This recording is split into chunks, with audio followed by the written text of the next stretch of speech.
Hey, everybody, this is Bevin. Welcome to Bevin, a Femme Over 40 and Her Friends podcast. I'm your host, Bevin. This is my co host, Biscuit Reynolds.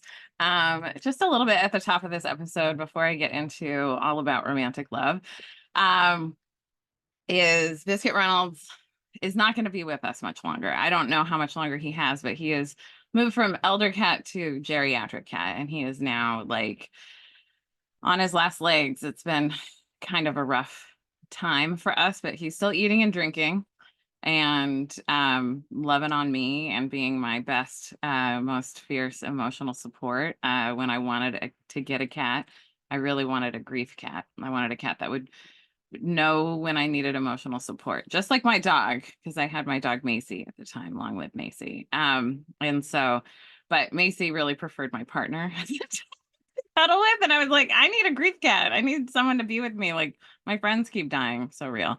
And I need to have a feline overlord who really pays attention to what I need. And it's so fun because even still at night, most of the time he'll come. When I get into bed, he'll wander up to me and then he'll crawl up and like go to whatever chakra needs healing. So sometimes it's throat chakra, which is very awkward. Um, a lot of times it's like solar plexus or heart chakra, might be root chakra. I do draw the line at third eye or crown chakra. I'm like, you cannot lay there.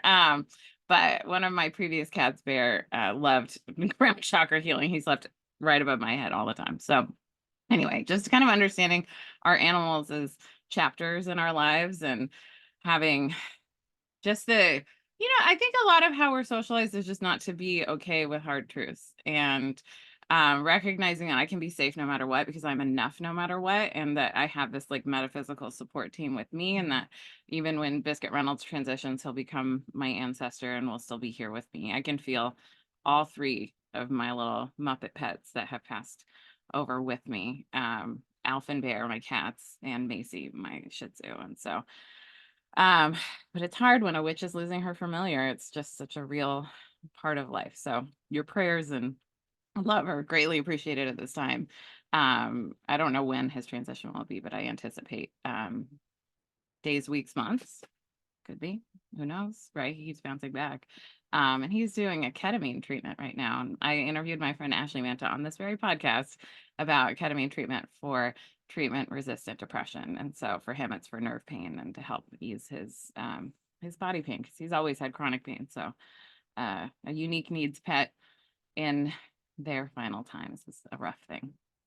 Okay, so I got a great question. So shout out to being a responding generator and just knowing more about yourself. The more I learn about myself, the easier it is for me to work because I understand more about how my brain works and how I interact with the world. So responding generators in human design respond to the world around them with new ideas, right? And so like for me, answering questions is such an easy way to have podcast topics because like duh, like I can share my wisdom with you. I just need to know what to share, right?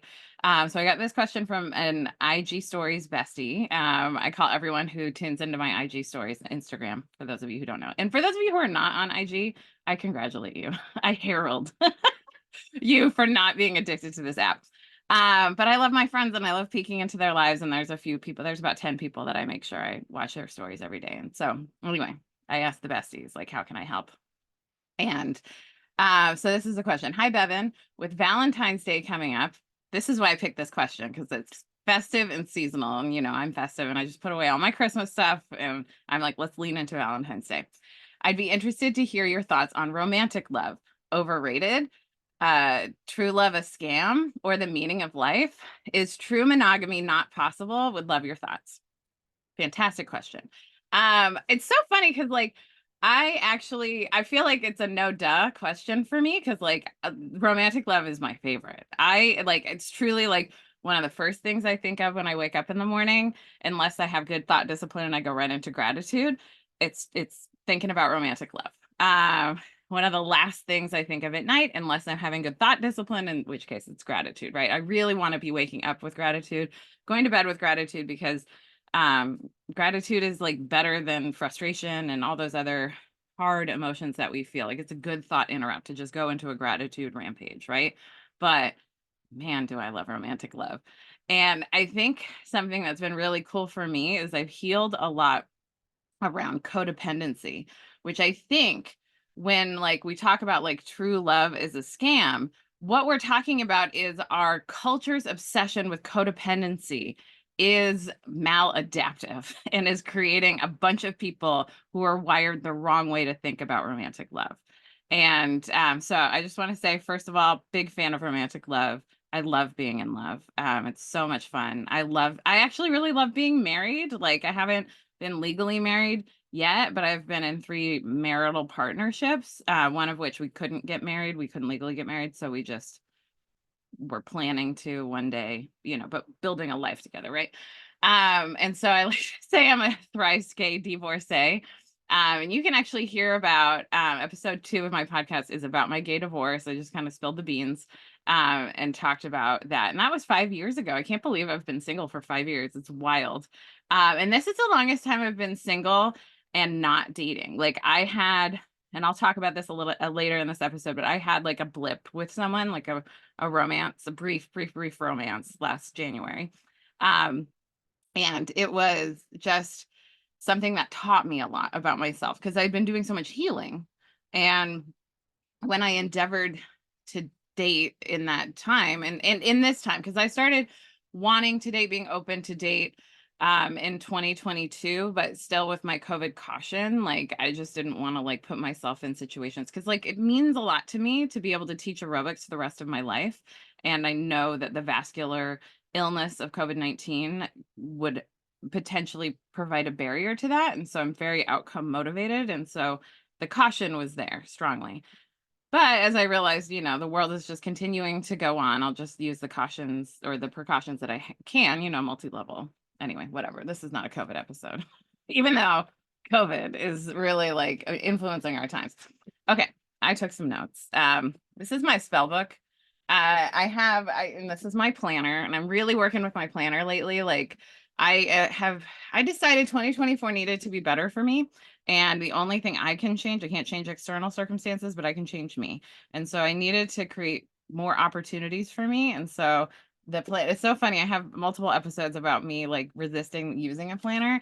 And now that I'm just doing more, I need it. It's like just a tool, right? And I really resisted turning my life into a series of tiny books. And yet here we are turning my life into a series of tiny books. I finished a journal. This is like a trophy. There was a period of time when I was living in Los Angeles. This is related to romantic love, and I was with my ex-partner, and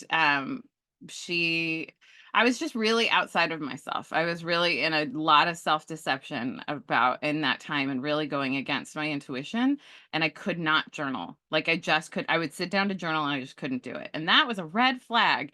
And I read an autobiography once where the woman was talking about how she just stopped being able to journal when she was in a toxic relationship. And I was like, strongly identify with that. Okay, so I think just to answer the first question, like romantic love is not the meaning of life. Love and lessons to learn are the meaning of life. Romantic love, filial love, and agape love are the places where we learn the lessons we're supposed to learn in life.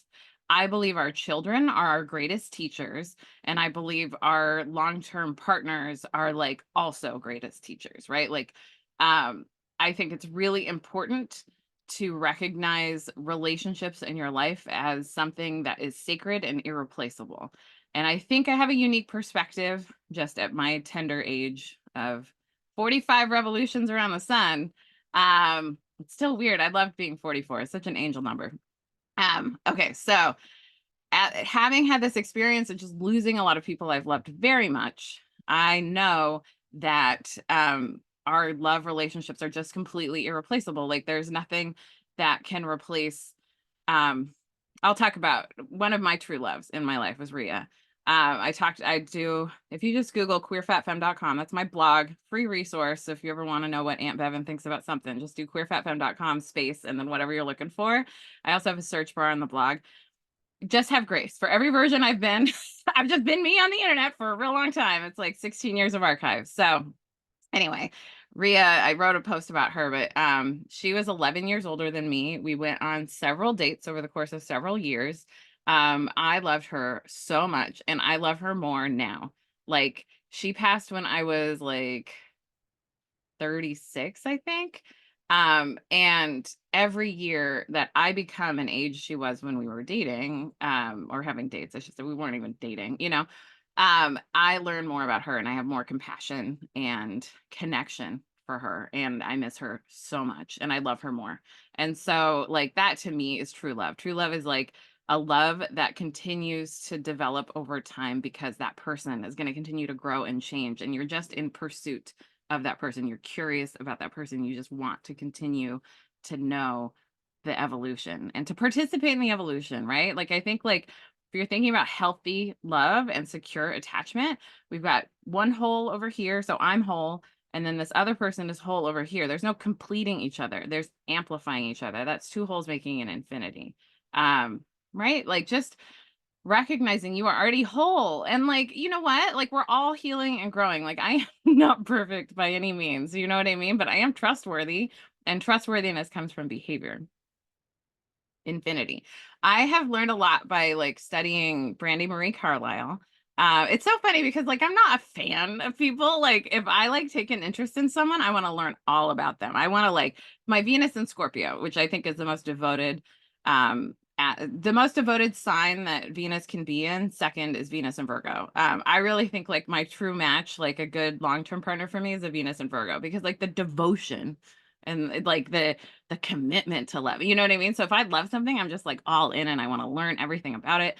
And so Brandy Marie Carlisle, um, I believe what she does to keep herself on this growth edge. So what makes her a great artist is that she's always risking things. She's leveling up again and again, and she puts herself in these scary situations. If you listen to her memoir, it's so good. Broken Horses. Listen to the audiobook because she's got music in it too. And it's just, I love her more every day. You know what I mean? She's so easy to love. It took me so long to get into her. Spotify was trying to match us up forever. I liked a lot of her songs. I just didn't get it. Now I get it. And, like, she performs with these twins, and, like, Brandy Carlisle, like, TM is like a band that is the third owned by each person. So Brandy, who's a double Gemini, so she's a Gemini sun and moon, born on the new moon. These twins who are double Leos, born on the Leo new moon. Like, you can't make it up. I just think astrology is extraordinary. So you've got these three, like, it's just like a powerful amplification of who she is, right? So it's not just Brandy, it's the entirety of it. And a lot of the best Brandy Carlisle songs are written by the twins, or one or the other of them. So all that to say, like, I think when you have love, whether that be filial love, eros love, which is the erotic romantic love, or agape love, which is the love of God, all of that together creates, like, an extension of your nervous system in many ways, in my opinion. Like, this is, I have nothing to back this up. I haven't read this anywhere. This is just something I'm vibing. It's like, it just extends what's possible for you. And that's kind of actually how I've been leveling up my capacity in these times, is I'm really remembering that I have my therapist, I have my coach, and I have my mentor, and I have my friends to, like, rely on when I need to, when I'm feeling scared and when I'm feeling like my nervous system activate. And a couple weeks ago, I had this, like, intense nervous system week. I drove through a snowstorm for 2.5 hours, so terrifying. I, like, got threatened to get fired from my, like, supposedly drama-free side gig. Luckily, I got another side gig that just rolled right out, that I'm getting paid more for less work. So I'm glad I have that, just to, like, stabilize the income of just being a self-employed artist. Patreon.com. That's why I can make this podcast. Thank you to all my Patreon supporters. The link is in the show notes if you want to support and keep this going and keep the archives of Queer Fat Femme going, because I want to keep that resource free and available. Okay, so nervous system activation, all of that going on. And my friend Jess Baker, actually, who's been on this podcast, it was the highest rated podcast, or the most listened to podcast episode I had last year, was with Jess Baker. And it's from the end of 2022. It wasn't even from last year, but people listened to it. And Jess really talked me through, like, what my nervous system was doing. She's like, you've been activated by all these things, and, like, you're coming out of a deep freeze response, and here's where you're feeling kind of crazy, and it's totally normal. And I'm like, oh, thank God. So, like, just having people that you trust in your life to normalize the stuff you're going through and to provide extensive emotional support. Like, I would say the ideal long-term romantic partnership is that infinity. It's like two people coming together to make something beautiful. Um, I knew during my breakup, I don't know if I even reflected on this in the gay divorce episode, but maybe I did. We broke up in couples counseling because she tried to break up with me on the phone. She was in New York for work. She tried to break up with me on the phone. She's like, "Have you thought about breaking up?" And I was like, "No, absolutely not." Because I was very committed, right? I'm a Capricorn sun, Scorpio moon, Virgo rising, Scorpio Venus. I am like, my astrology is wired for commitment. And when I choose to be responsible for something, I'm responsible for it. I already knew I was not in love with her anymore, but I believed the love could be sparked again. I really believed it. The chemistry was gone. We had the lesbian bed death. I was not seeing the signs, but I believed in it. You know what I mean? And I was like, we are not breaking up on the phone. If you want to break up with me, we have to do it in couples counseling. And so 2 days before Valentine's Day, she broke up with me in couples counseling. And I had just read this thing in this book called Finding Your Way in a Wild New World by Martha Beck, about how it only takes 90 seconds, less than 90 seconds, to clear a strong emotion. And I said, that kind of sounds like bullshit, but it's fucking true. And I learned it on the ground when I was like, because there was so much tied up to this. Like, I was committed to this person. We were planning a wedding. Like, we'd been together for 6 years. We'd ridden through a lot of life together. And like, she was paying my rent. Like, all of these things were true. And like, I was scared. I didn't know how I was going to live. I didn't know how I was going to like survive in LA without her. And I wasn't a lawyer anymore. So I didn't have this like income to fall back on. It was a really terrifying thing in so many ways to go through. And I was like sobbing, and plus like she and I had a really good, I would say I had a very good secure attachment with her. I don't think that she was securely attached to me, but I was securely attached to her. I'd done a lot of work on myself. And healing and Al-Anon recovery, I think, is really helpful for me to like disentangle codependency and to help me have secure attachment. Um, I was taking a lot of creative and emotional risks because I had that support system. You know what I mean? She was one of my greatest cheerleaders, and I'm so grateful for that. And I think that's like also a good element of like a strong romantic partnership is like be each other's cheerleader, like see the potential in your person and gas them up. And anyway, so during this breakup, while this is all happening, I am like feeling this like big angelic presence next to me. And I still can't figure out if it was an angel or an archangel, having done a lot more spiritual development work since that happened. But this is the first time I like was conscious of this happening, but I felt this like almost like a hand on my shoulder. And I had the knowing, and I'm claircognizant, which means I'll just like download and know a bunch of stuff. So I just had this knowing that my person was coming.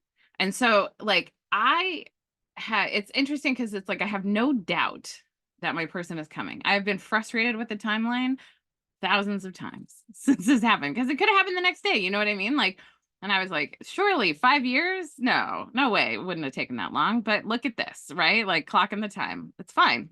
It's fine. But it was interesting, right? And like before she and I got back together, because she broke up with me for a period of time in 2013. And during that summer, I just reconciled. I just had decided, like, you know what? It's cool. Like, if I don't have like some long-term partnership relationship with someone, I'm all good. Like, I'll just have these great romances because we had a really great romance. It was heavy chemistry. It was really good. Like, and I was like, I'll just have these romances and it'll be fun. I'll be like a lesbian Liz Taylor, just like I always thought. And so I really had a lot of peace in that. And then like less than 4 months later, I was partnered with her. You know what I mean? So like it all just kind of flowed together in ways you couldn't have scripted. It just happened, right? So like it's funny because like I had that reconciliation in my heart where I was just chill with like whatever was happening. And I keep trying to go back to that reconciliation of just like being chill no matter what and like just recognizing, okay, I'll have these love affairs. And like, I don't know, I haven't been able to find that chill again. I just have this like strong knowing that like my person is coming and like I'm gonna find the right person and I'm gonna know when I know. And I just really believe when you know when it's like romantic love, like true love, right? I also think there's a big difference between, I'm just popping around my notes, but I also like used up my very favorite pink pen finishing this episode, or writing out this episode. So I thought it was beschert. Okay, so I think something that has been a huge learning for me, and this is a great blog post if you look up on queerfatfemme.com, it's the concept of dating versus courtship. I wish I could if I could go back and teach baby Bevin, young adult Bevin, some things about love. This is what I would teach her. So dating is present moment enjoyment of a person. That's it. Like we're just having fun to get having fun. If that's what you want in a date, I want fun in a date. I want lots of laughter. I want joy. I want like eroticism. I want pleasure. I want connection. And like eros can happen, like erotic stuff.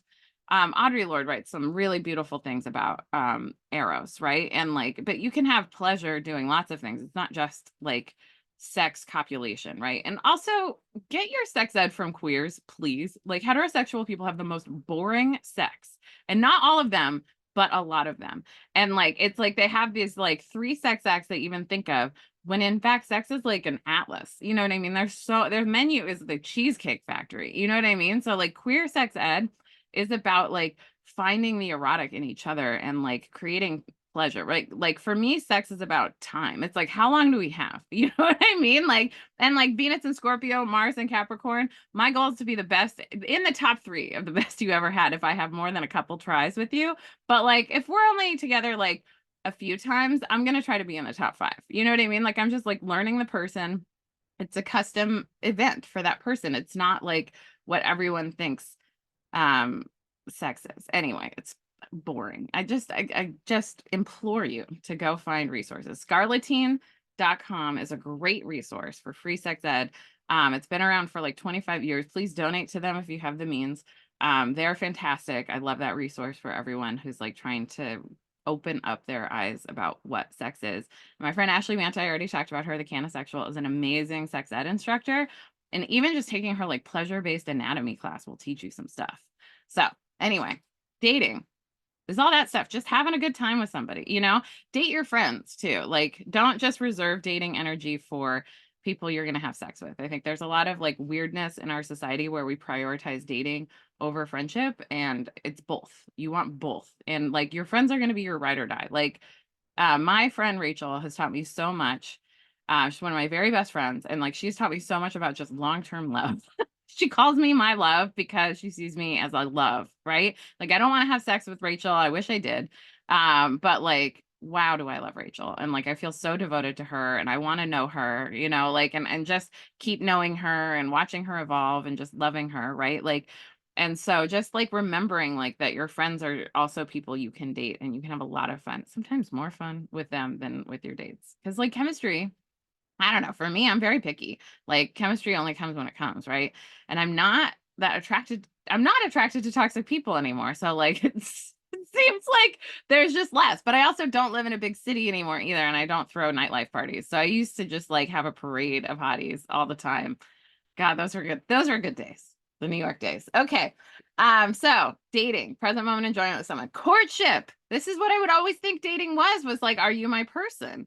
But like courtship is just like it needs to be something that's declared. You know what I mean? I think like talking to someone about courtship and like whether or not you want to be in a courtship with someone and like making those intentions clear, I think is like even more sacred than a wedding proposal. And in fact, don't propose marriage to me. I want to get engaged like a feminist. You know what I mean? Like we're going to decide to get married. But a courtship is like a vetting process. It's like figuring out what you need in order to say, yes, this is a person I want to invest long term in, right? You could date someone long term, right? Without needing to do a vetting process and just continue to enjoy your present moment. Just keep regularly assessing, do I want to be spending this time with these people or this person, right? But courtship is like an intention. And like I'm a person who wants to have children. It's very fascinating to me that when I was in my 20s and I did not have a good relationship with either of my parents. I didn't want to have any relation. I was no contact with both of my parents for more so my dad than my mom, but like definitely both of them much of my 20s and late teens. So I didn't want to have kids at those times. And then I started healing in the Al-Anon program for family and friends of alcoholics. And that really helped me understand, okay, maybe I want kids. I was very ambivalent when I was with Dara. And then as soon as Dara and I broke up, I had the clarity. I'm like, oh, I do want kids. I have kids. They're coming. Like I feel them, feel their energy. And like that was because I was getting back in touch with my intuition, right? My intuition was giving me a lot of information that was inconvenient to me at the time. So my self-delusion came in and was like blocking my intuition. That's why I didn't want to journal. So having that clarity now, I'm like, okay, if I were to be in a courtship with someone, it's because I'm almost vetting them as a co-parent and like a business partner. Cause like Mars and Capricorn, like I'm hot for business pursuits. I'm hot for doing like art and work together and like making the world better together. Like that stuff is so fun to me. And it's really funny because I fired my ex multiple times from Dolly Palooza, which is my fan tribute to Dolly Parton. I produced it several times in New York City and once in Los Angeles. And like she kind of ruined it a couple of times. She added to it too, you know what I mean? But there were a couple of times where she really just like did not do well, you know? And it's like I could have taken that as a red flag, but I was really good at ignoring her red flags. And so like, but I really want someone who I want to create stuff with and like collaborate well with, right? And so you really like vetting stuff. And your courtship vetting is going to be unique to you. When I endeavored to begin dating again in October 2022, and I got on the dating apps, I wrote out, I have to have boundaries with myself because I can fall in love in a night. You know what I mean? Like I am a fast train when it comes to like falling in love, but like I can also just like decide because I'm in love with this person, therefore they must be a long-term match of compatibility. And that has proved to not be true much of the time, you know? Like if you're just dating someone, you could just enjoy being in love with that person and not need it to be a long-term thing, right? And like a responsibility, right? So I wrote out a treasure map to getting married for me, like things that I need to check off, conversations to have, people to introduce to. Rachel did not like either of the people I was engaged to, did not want me to get married to either of those people, but didn't communicate that to me. And so I now know she needs to approve someone who I'm going to date, right? And or not date, going to marry. And I want her honest opinion, right? And so like, and the same is true, there's a couple other people I would need to introduce to and get their approval. It's not my mother. My mother approved both of those people. Went up to my mom and said, hey, I want your permission. And my mom told the first person, my first fiance, good luck. And the second one, Tara asked my mom a year and a half before she proposed to me. A year and a half. My mom was so stressed. Like my mom is like, the way she interacts with time is very interesting. And so anyway, it was a stressful thing to do, to ask the permission and then not do it for a year and a half. But you know, more committed to the proposal than the relationship. Okay. So we talked about courtship versus dating. And it's just a vetting process, right? And it's okay to end a courtship and just say, let's go back to dating. Let's not do this.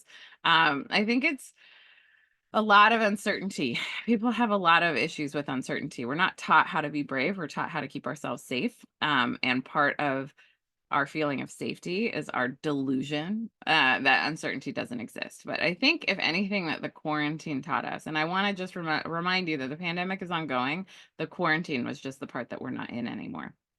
During the quarantine, we were taught that at a moment's notice, your job can disappear, the world can disappear, like suddenly there's no toilet paper, like, you know what I mean? Like things are changing all the time. And like uncertainty is the way right now, especially in these times where like systems are collapsing, infrastructure is collapsing, like things are just not existing the way they once were. And like I think a lot of us were raised, especially the boomer generation was raised to believe that the government was there to protect you and support you. And I think the government's showing that they're there to protect corporate interests and not human interests. Like almost everyone I talk to, like, and I'll talk to anyone, I'll have a conversation with anyone for 5 minutes. Almost everyone I talk to believes in universal health care. And yet we don't have it. Why? Because they're insurance company executives who have yachts within yachts and they're paying off the politicians. We have to get money out of politics. Okay. Back to romantic love. Okay, so I really do think that like in this playground, like we're meant to learn these lessons. And like when I look at an astrological chart, I see lessons people are learning and the things like the struggles and the talents that they have. And I'll get into this. I'll do an episode with Jana of Feeling Loudly about Prince Rogers Nelson's birth chart. But listening to the podcast, This is Prince or This was Prince, something like that. It's like I think Jermaine, somebody did it. It was really good. I loved it. It was 9 episodes. I think it's called This is Prince. Anyway, it was really fascinating because they did interviews with people who worked with him and interviews with people who dated him.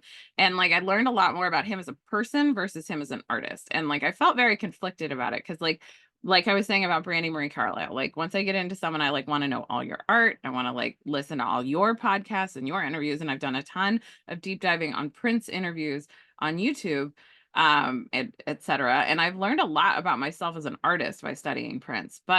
And I really like to know from the person, but it was very interesting to know about the person from other people who interacted with him. He sounds like a toxic, abusive boss, like he was really demanding and really a poor communicator. And that's a shame because he had so much potential, right?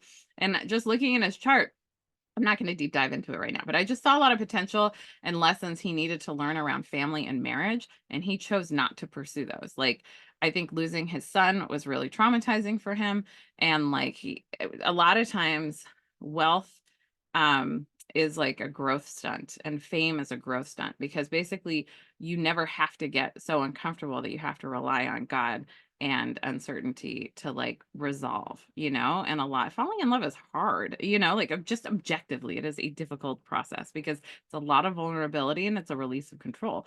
And like the only way out of love is pain. Like either you break up and that's really painful, or someone dies and that's really painful. And both of those unmask a ton of uncertainty because if you're planning a future and if you have a family and or business or all the things with somebody and suddenly they're not there anymore, that's really hard. That's a big part of the grieving process, is just like accepting the change, right?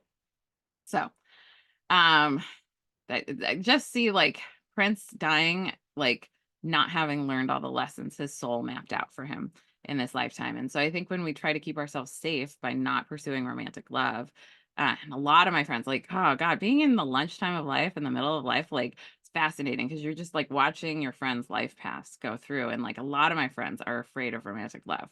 And like they've been burned before and they're just not pursuing it anymore. And I'm like, that sucks for you because I think there's stuff that you're not learning. There's like juice of life because a lot grief practice is like really joy practice. It's like expanding your nervous system to hold the grief and new joy and new growth, right?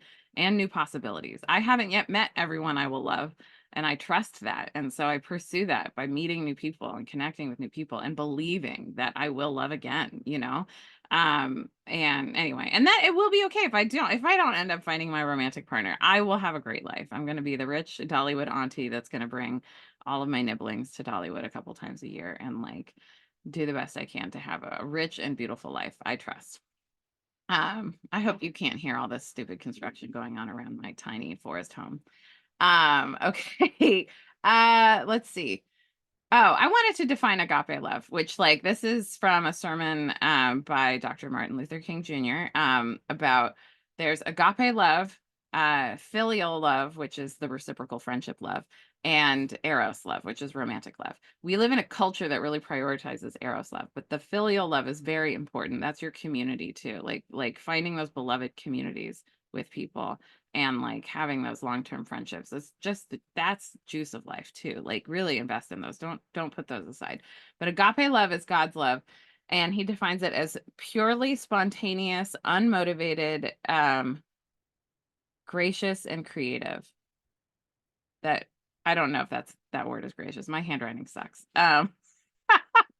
Anyway, I love it. And like that's what I really want to lean into. And like the church I go to is called Agape International Spiritual Center, named after that. And so it's the idea of like being a vessel for God's love. It's the motivation for my podcast and all the free things I put in the world. I would say it's almost like my Patreon is like the filial love. It's like the stuff where like I trust folks who are in my container to hold more vulnerable art. And I'll talk in that. I'm going to go post a podcast in there about how I came out of the closet and my first love and that experience. Cause like the way I came out after like holding myself in I knew I was queer consciously for about 3 years before I finally came out. And then I came out because I fell in love and I was like Betty the Elf, I'm in love. I don't care who knows it. Cause like I love being in love and it was just like easy, right? It's much easier to say I have a girlfriend than, hey, I need to tell you that I'm gay, right? Okay, so let's do.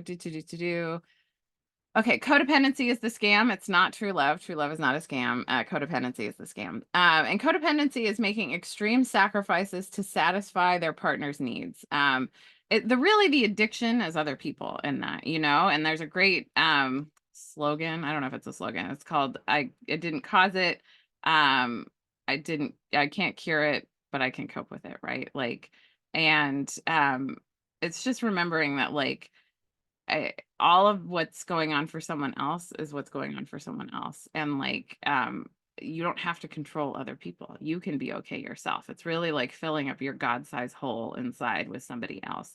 Just like an addiction is filling up your God-sized hole with the addiction, the addictive behavior, the substance, whatever it is. So as someone who was raised in an environment that was very tinged by alcoholism, it's just a great reminder that a lot of the alcoholism that I experience relates back to colonialism, because like colonization brings in all this trauma, which then creates these coping mechanisms, right? And then we create these toxic family dynamics that are just passed down until someone shows up and is like, this ends with me. I'm going to heal the generational trauma.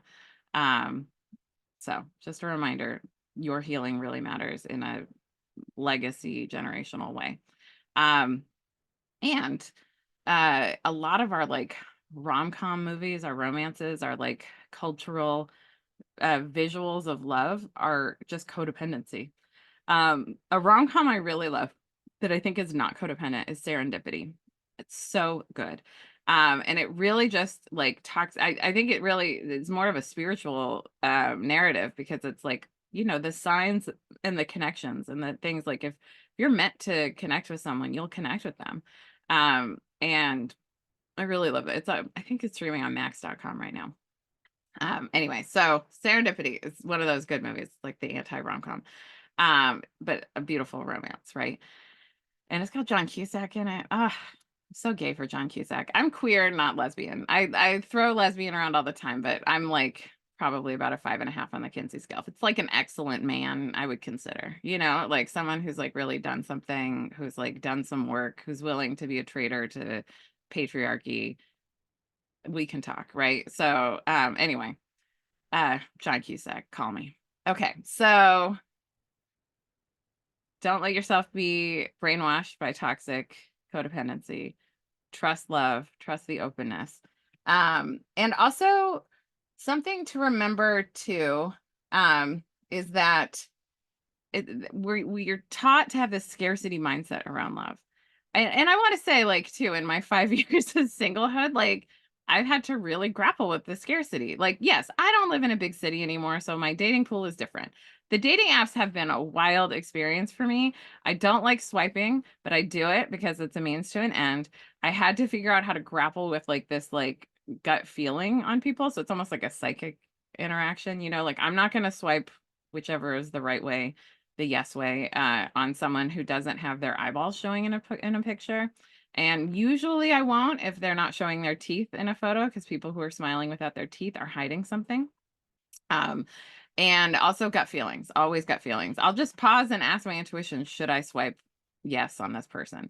And it's interesting, right? And like, and I felt kind of weird about like just judging people, because that's not, I actively work to not be in judgment, because the more we judge others, the more we judge ourselves. So I would like give people blessings. I'd be like, oh, I hope this person gets together. And I will tell you, I'm a natural matchmaker, and I am going to pursue some kind of matchmaking endeavor with my friends, because like I will see people on these apps and I'm like, oh, that person and that other person should get together. Like, oh, I hope this person finds that person. You know what I mean? Like, it's just how I'm wired. I'm like good at that. I'm really good at seeing people's potential, which is a huge liability in dating, but it's great if I'm helping you build a business. So if you want to do one-on-one work with me, I do Reiki. I'm a Reiki master healer. And I also do business brainstorm coaching. So I can help you with social media content, or like helping you figure out like ways to like put your talents towards making money. And I love doing it. And like part of it is because one of my psychic gifts is I can see someone's highest potential. But it's just potential, it's not actual. And so when you're dating people and you're young and psychic and don't understand what all of this means, is you're dating their potential. And that is incredibly toxic. Don't do that. Behavior. You want to pay attention to behavior. When Maya Angelou, when people show you who they really are, believe them the first time. And so like I endeavored to date someone briefly earlier this year or last year, about a year ago. It was like, we had sex once. It was on the Feast of La Befana, the Italian Christmas witch. I felt it was a Christmas romance. This person hated Christmas. I loved that for us.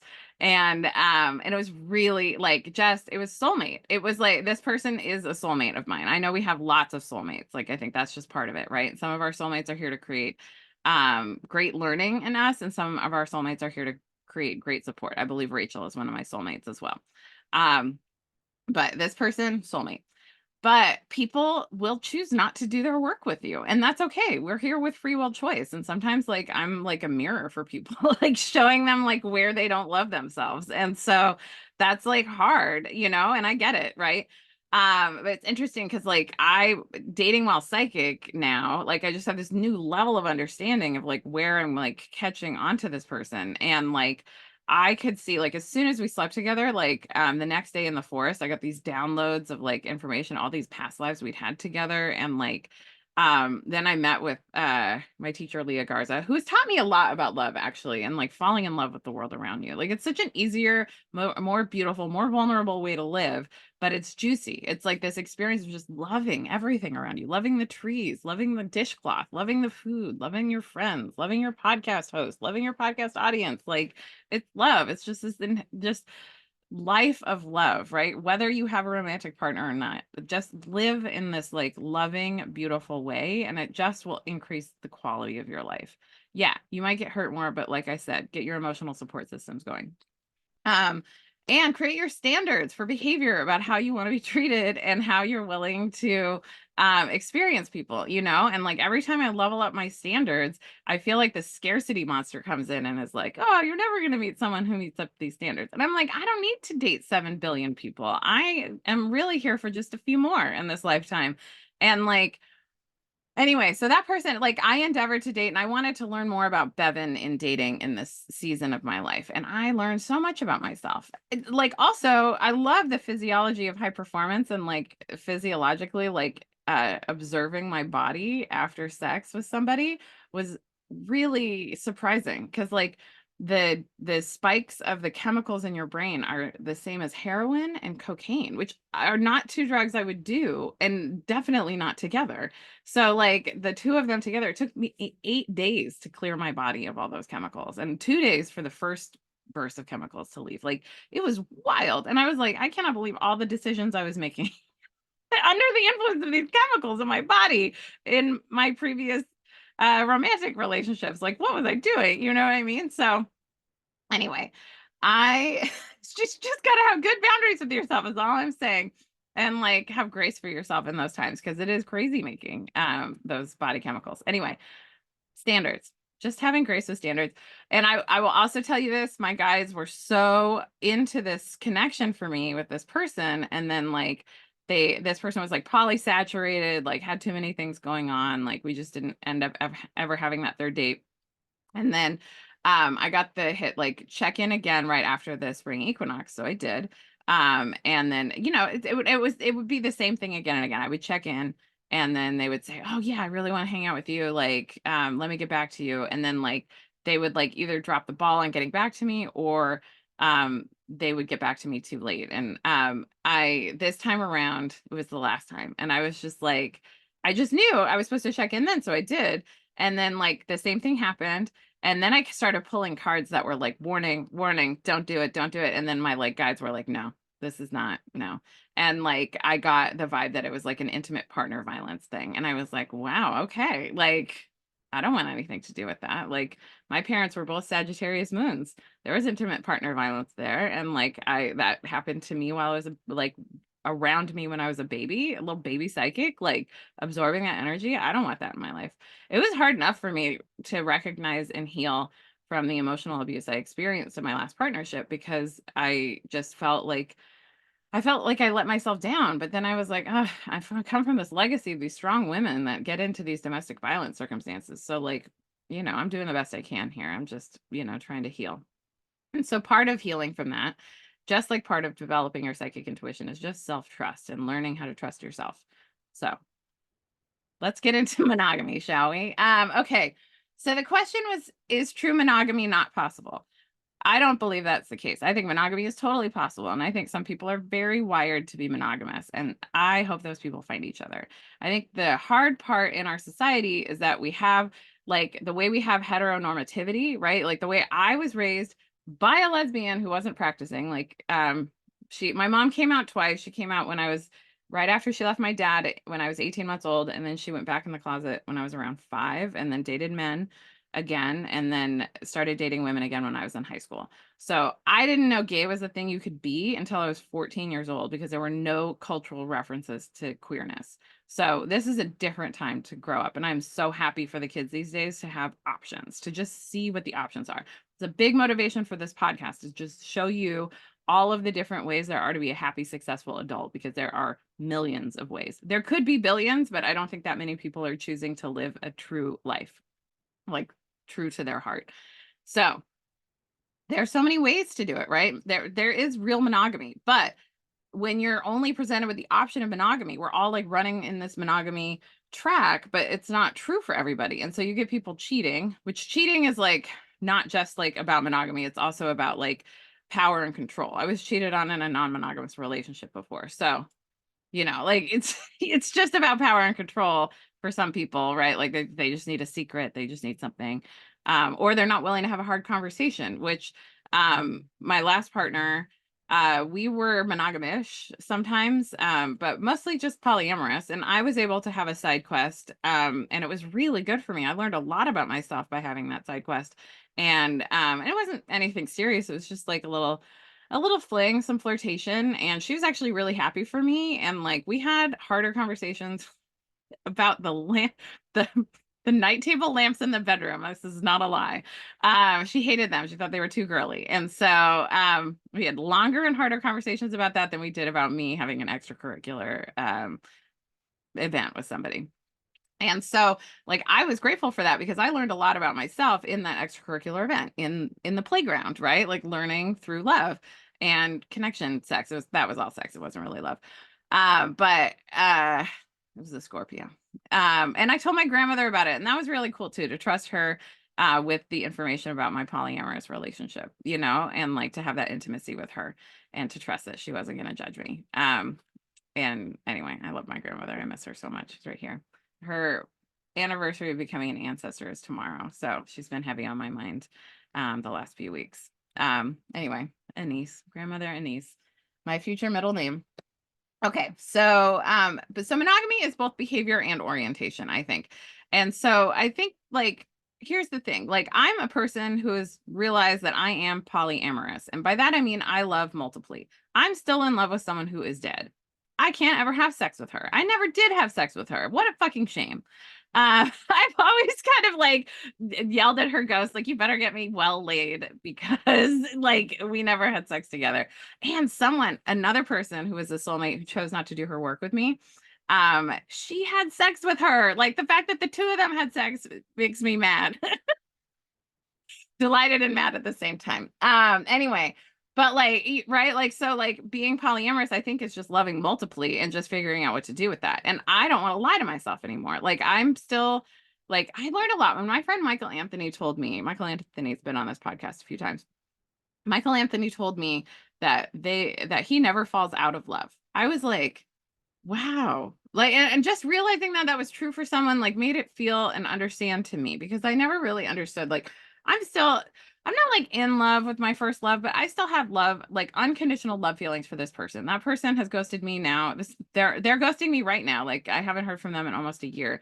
And like, I still, they come back into my life. I would totally embrace them once more, like, and so it's just interesting, like how, like, and it's almost like a sibling love now, but like, it's this unconditional love, like the same I would have for a child, like it's just recognizing that you can have these big loves that are just different and they change over time as you change and evolve and want to invest in them. But people's behavior, like you can love someone a lot and like their behavior can make them have to be on the other side of a barrier of no contact. And that's okay too, like, so polyamory is just there. It's just honest, right? And like I would want, if I were in a primary relationship with someone, and I say that maybe not in a hierarchical way, because I don't like hierarchy of love, but like certainly priorities. Like if I were I'm creating a family co-parent relationship with someone, certainly that's a primary relationship, right?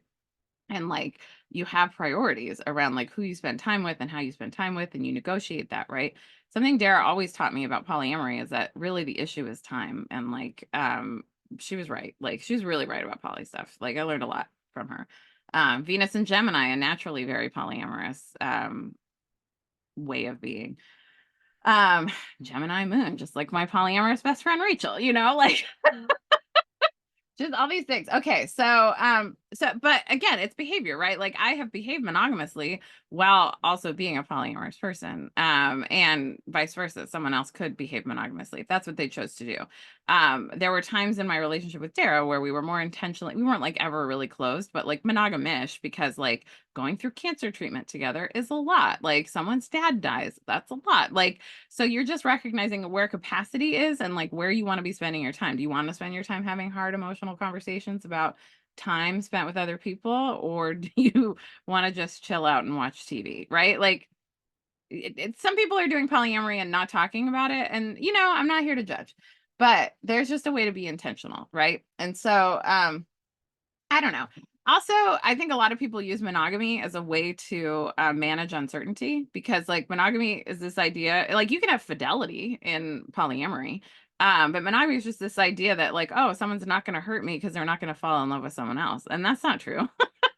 There's nothing that's actually going to prevent that from happening. The rug can get pulled out from under you at any moment. Like this is where self-trust comes in. Like you really just got to believe that you're going to be okay no matter what. And like that's actually been, again, in my capacity building season that I'm in now, really helpful for me. Is like I don't have to rehearse conversations, I don't have to rehearse situations, and I don't have to feel scared about future responsibilities like that I might be welcoming into my life by taking opportunities. I just need to create opportunities and live each day and trust that I can just eat an elephant one bite at a time, right? Like, and it doesn't have to be scary if I can just take it bit by bit and control my thoughts and not like overthink future conversations, because that can really be draining on my energy for today. I want to be present with the people that I'm with. So, and to me, like, it's really about freedom of desire. I want the people that I love to be fully self-expressed, and I want them to feel fully okay being who they are and telling me what's up with them. And like, if someone, this was my rule with monogamy or non-monogamy with Dara, was like, if you really want to do it, I want you to do it. But I want you to really want to do it. Cause she used to have all this, I used to call it handshake sex. Like, if she were to have a handshake with someone, she'd sleep with them. You know what I mean? That's kind of how she approached sex. And it was just different for me because I'm so picky.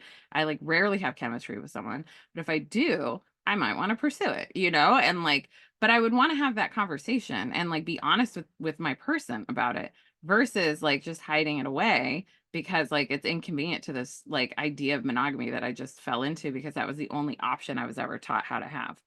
So there are lots of ways to be a human, and some people are aromantic, some people are asexual, and that is okay too. And I would call myself demisexual because I really need an emotional safety in order to feel sexually attracted to someone. But like as a woman growing up in a patriarchy and rape culture, like that seems to track, that I would want to feel emotionally safe to feel chemistry with somebody. But that's demisexuality is on the asexuality spectrum, right? And so like I don't know, I'm just not running around like an animal feeling attracted out of nowhere most of the time, and like that's different from other people, and that's okay.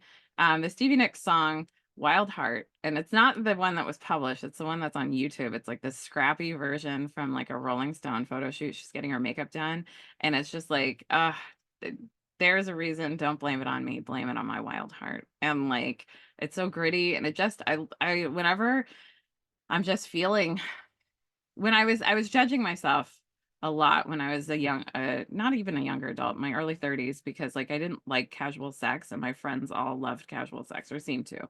And I was like, why don't I like casual sex? And like there's a reason, blame it on my wild heart. I need to really have this heart connection with somebody in order to feel like having sex with them. I'm also a sapiosexual, which means I really fall in love with brains, which again is the queer stuff. Like it isn't about gender, because like everyone I've dated, almost all of them are a different gender now than they were when we dated. And that's just life, right? Like people are different, queer. So I'm totally open to dating people across the spectrum of genders. And genitals. I'm totally disinterested in knowing what someone's genitals are. Please don't ever send me genital photos. I don't want them. I don't know why men send genital photos to people. It is so weird and so violating.